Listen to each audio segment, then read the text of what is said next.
The sun was breaking through the glass skyscrapers of New York, painting the city in warm golden hues. Julianne Potter, or simply Jules, stepped out of the yellow cab, exuding confidence and casual chic as always. Her heels clacked on the sidewalk as she hurried to the newsroom, where another mountain of culinary reviews awaited her. Jules wasn't just a critic, she was a connoisseur. Her word could elevate a restaurant to the heavens or send it to the culinary graveyard. She enjoyed her life. Her world was full of aromas, flavors and spicy as chili pepper notes, which she easily left on the pages of fashion magazines. But all that sense of stability and control crumbled in an instant when her cell phone rang. The name Michael O'Neill popped up on the screen, and Jules' heart skipped a beat. Michael was her childhood friend, her best friend, her soul mate, as she jokingly said. They'd been through a lot together, from childhood pranks to first love disappointments, and had even made a ridiculous pact: if they were both single by the time they were 30, they'd get married. It was just a funny arrangement, but listening to Michael's voice on the phone, Jules felt the arrangement suddenly take on an ominous seriousness. Michael announced that he was getting married, and not to her, but to some Kimmy Wallace, a student, younger than him by 8 years, and, in addition, the daughter of the owner of the baseball team. The news hit Jules like a tsunami. Everything she'd taken for granted suddenly became shaky and incomprehensible. Her feelings, which she had hidden for so long behind a mask of friendly affection, burst out like lava from a volcano. She realized that she was in love with Michael, and not just in love, but hopelessly and desperately in love. The thought of him becoming another man's husband burned her from the inside out like a red-hot iron. And then, in this chaos of emotions, Jules made a decision: she must stop the wedding. It was an irrational, selfish, and perhaps stupid decision, but at that moment she saw no other way out. The plane to Chicago seemed to be flying too slowly. Every minute was torture for Jules. The waiting was driving her crazy. She envisioned Kimmy as an idyllic image, the perfect woman who she thought would take Michael away from her. Upon arriving in Chicago, Jules was immediately immersed in a whirlwind of wedding preparations. She watched Kimmy and Michael like a hungry wolf watching its prey, trying to detect the slightest weakness in their relationship.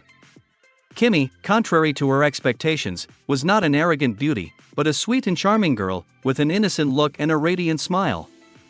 This irritated Jules even more, because she couldn't find any flaw in Kimmy to grab onto. Jules' first attempts to sabotage the wedding were rather clumsy.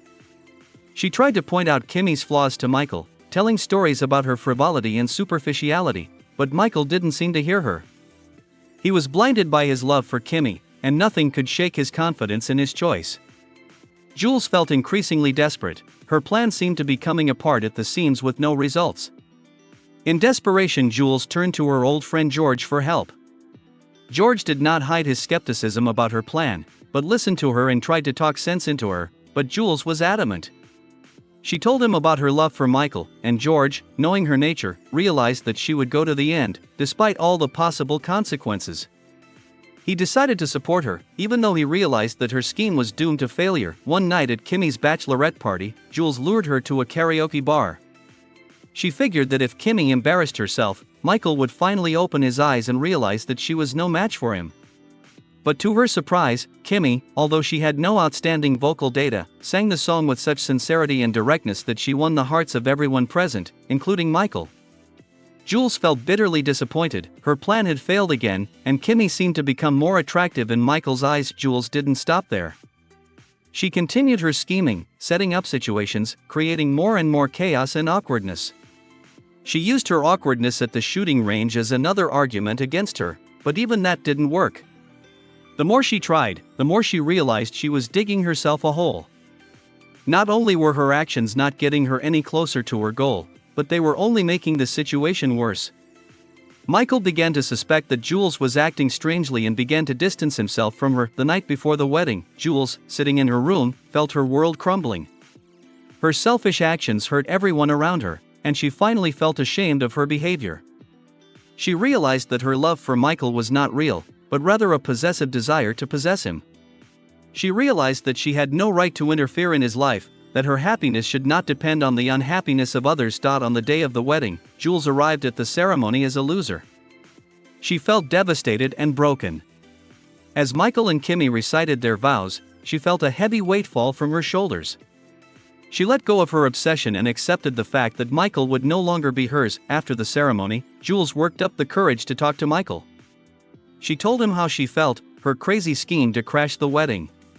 She apologized for her behavior, and said that despite everything, she wished him happiness. Michael was surprised and touched by her confession at the same time. He realized that Jules loved him in her own way, but that love was wrong and selfish. He hugged her and told her that he would always value their friendship. At the wedding reception, Jules danced with George, and in that moment, she was relieved. She realized that her life wasn't over, that there were many exciting things ahead of her.